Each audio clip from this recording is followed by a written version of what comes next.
Oota, miks on Issi sea labajalg täiesti tema sääre küljest eraldatud ja miks tal on selles stseenis ainult üks jalg? Need on vaid 2 viga, mille me leidsime. Siin on kõik vead. Episoodis Madame Gazelle'i lahkumispidu ilmub härra Jänese kõrva auk, kui ta klassiruumi siseneb ja vaid mõne stseeni pärast juhtub sarnane asi Tassi ja Preili Jänese kätega. Ja jälle, kui härra Zebra temast möödub, juhtub sama asi. Ja siin läbib härra Zebra suu seda anumat. Ja selles stseenis kasvab Pedro käsi tema suust välja. Ja siin lubab Pedro Madame Gazelle'il enne teda sisse minna. Ja kohe, kui ta klassi siseneb, hüüavad kõik üllatus, kaasa arvatud Pedro, kes oli just väljas. See ei tundu eriti loogiline, kas pole? Osas lapse hoidmine, vaata siin, emme põrsast. Tal on kott paremas käes, aga juba järgmises kaadris kaob kott ära, kuid vaid mõne kaadri pärast ilmub kott uuesti, seekord aga vasakus käes. Selles stseenis näeme teleri taga ust, aga kõigis teistes osades oli teleri taga lihtsalt tavaline sein. Ja selles stseenis pole Pepal käsi, on ainult pidžaamavarrukas, mis läheb isegi teki sisse. Ja kui Pepa ja George lähevad elutuppa, näeme ukse juures lülitit. Aga probleem on selles, et mõned stseenid varem seda lülitit seal polnud. Jätkame episoodiga Pedro köha. Vaata ukse postiluuki. See on lahti, aga juba järgmises kaadris sulgub see ise. Kui doktor Pruun Karu avab oma auto ukse, teeb ta seda isegi ukse lingi puudutamata. Ja kui ta autosse siseneb, kaob tema nägu auto ukse taha, kuigi see on läbipaistev.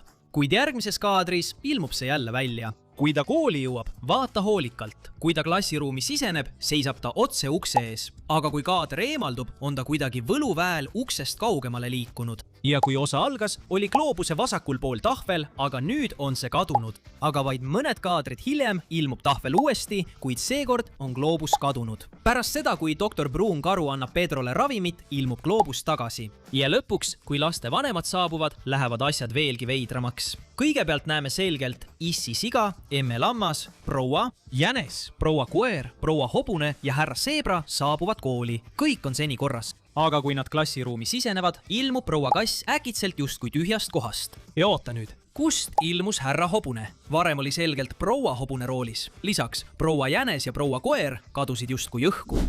Vanaisa Jänese dinosauruspargis. Vaata Pepat siin, ta istub akna ääres. Aga kui vaade liigub bussi sisse, istub ta vahekäigu pool ja Freddy on akna ääres. Ja kui kõik bussist välja tulevad, näeme, et George tuleb välja tühjade kätega. Aga järgmises stseenis hoiab ta härra dinosaurust.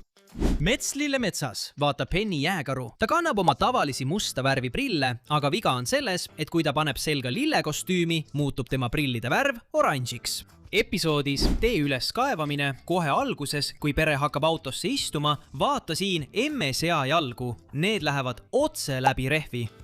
Mõni stseen hiljem jääb sea pere ummikusse. Nüüd keskendu Preili Jänesele. Tema kõrvad lähevad läbi auto katuse, päris teravad kõrvad tal ja vaata siin doktor Hamstrit. Tal on turvavöö peal, aga mõne kaadri pärast kaob see otse meie silme all.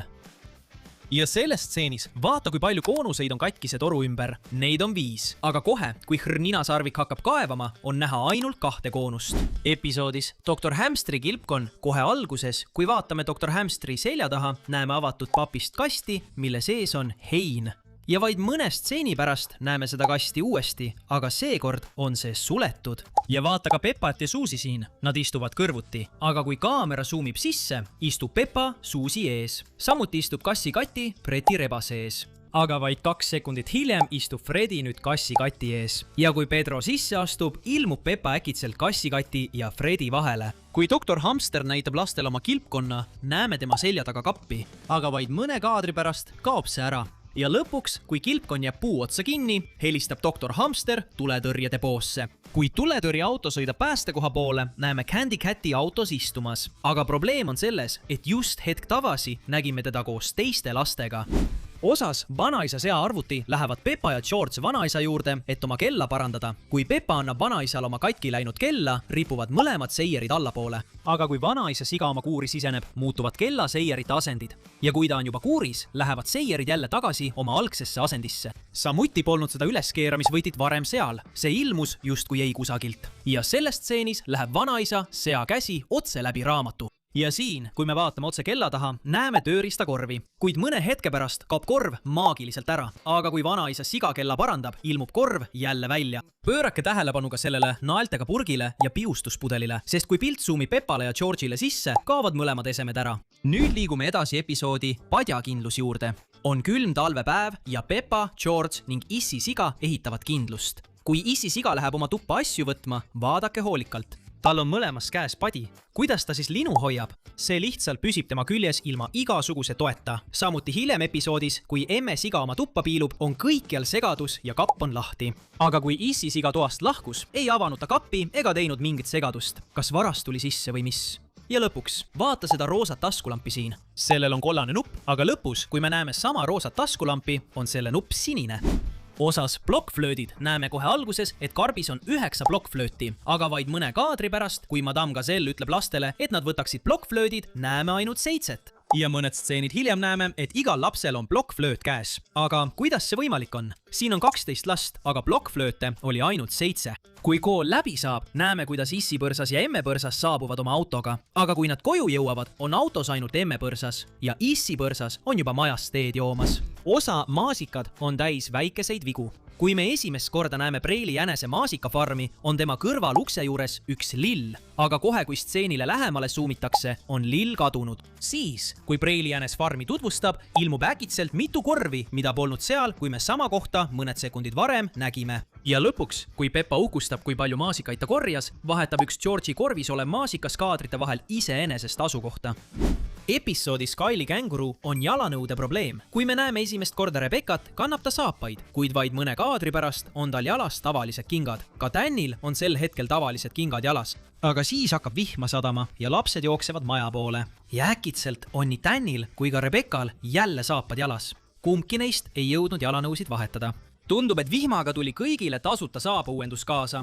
Osas numbrid peavad Peppa, Susie ja Zoe hüppenööri võistlust. Ja kui nad lõpetavad, siis kui vaadata Rebekat, on tema vasak käsi täielikult kadunud. Hüppenöör hõljub lihtsalt õhus, ilma et keegi seda hoiaks. Kuid vaid mõne kaadri pärast ilmub tema käsi meie silme all tagasi, just kui poleks midagi juhtunud. Ja klassiruumi stseenis, kui vaadata Madame Gazelle'i selja taha, on kapi peal lillevaas. Kuid kui kaamera temale lähemale liigub, on vaas täielikult kadunud ja selle asemel on seal mänguauto. Episoodis ajakapsel toimub palju. Kui Susie paneb muusikaplaadi kapslisse, eraldub üks tema kõrvadest peast. Siis, kui Pedro hoiab münti käes, on üks tema kõrvadest märgatavalt rohkem pea sisse tõmmatud kui teine. Ja siin on veel suurem viga. Kui vanemad tulevad lastele järele, on seal 7 vanemat ja 8 last. Aga kui kõik istuvad maha, et videolinti vaadata, on seal ainult 3 vanemat ja 6 last. Mitu inimest lihtsalt kadusid stseenide vahel. Ja lõpuks, kui sa vaatad teleri alla, näed selgelt, et mängijas on videokassett sees, kuid mõne kaadri pärast on see kadunud.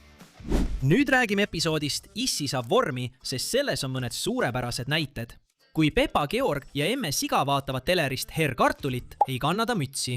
Aga kohe, kui Issi siga tuppa astub, on härra Kartulil järsku müts peas. Siis vaata diivanil olevat pulti, sest kui emme siga veeretab tuppa trenažööri, kaob pult täielikult ära. Osa härra Pull õpetajana algab veaga, mida on tõesti raske seletada. Kohe alguses toovad vanemad oma lapsi kooli. Kui vaatad emalamba autot, näed, et Pedro ja Susie istuvad tagaistmel. Nad hüppavad välja ja lähevad klassi. Aga siis tulevad täpselt samast autost välja ka Danny, Mandy Hiir ja Kati kass. 5 last tuli just ühest autost välja, kuigi hetk tagasi oli seal ainult 2 last. Ja klassiruumis näeme, et Eva elevant istub koos ülejäänud lastega. Aga hetk tagasi nägime Edmundi ema elevandi autost välja hüppamas. Kust siis täpselt Eva tuli? Siis on veel kriidid. Ühel hetkel näeme selgelt, et roosa, bees ja roheline kriit on riiulil, aga kui kaamera suumib Madame Gazelle'i peale ja liigub tagasi, on roheline ja bees kriit oma kohad vahetanud. Siis, pärast seda, kui Madame Gazelle saab oma telefonikõne, liigub roheline kriit ise diagonaalselt. Keegi ei puudutanud seda, see lihtsalt nihkus ise mööda riiulit. Ja kui härra Bull võtab klassi üle, on tema selja taga 3 kriiti. Kuid pärast seda, kui lapsed teda tervitavad, on ilmunud 4. sinine kriit, mis polnud varem seal. Osas jäätis, kui vanaisa siga kallab maasikat kausist kannu, on maasikad täiesti terved. Ei ole lõikeid ega viile, ainult terved maasikad. Kuid hetkel, kui need kannu jõuavad, on need kuidagi juba lõigatud. Vaata siis piima kannus. See on selgelt valge, kuid kui vanaema siga hakkab koostisosi sügavkülma kotti valama, tuleb piim välja roosana. Ja siis tuleb selle osa parim viga. Kui Pepa serveerib jäätist oma sõpradele, palub Susie vaarikat ja Mandy mustikat. Kas ma saan vaarikajäätist? Kas ma saan palun mustikajäätist? Lihtne tellimus. Aga kui Pepa tegelikult neile serveerib, saab Susie piparmündi, Mandy saab maasika ja Mustikas satub kuidagi Zoe'le, kes seda isegi ei küsinud. Peppa suutis kõik tellimused valesti anda. Osas kaotatud võtmed paneb MS-iga korvi pagasiruumi ja korvis on selgelt näha tühja pudelit ja Mati. Aga kui ta läheb pagasiruumi sulgema, on mõlemad esemed täielikult kadunud. Ja siis tuleb äravoolusstseen. Kui preiliänes viskab kivi äravoolu, et kontrollida, kui sügav see on selgelt kuulda plärtsatust. See tähendab, et põhjas on vesi. Aga kui kraanakonks läheb sama äravoolu sisse, on põhi täiesti kuiv, mitte tilkagi vett pole kusagil. Ja uskuge meid, selliseid vigu on veel palju. Jätkake vaatamist, sest me alles alustame.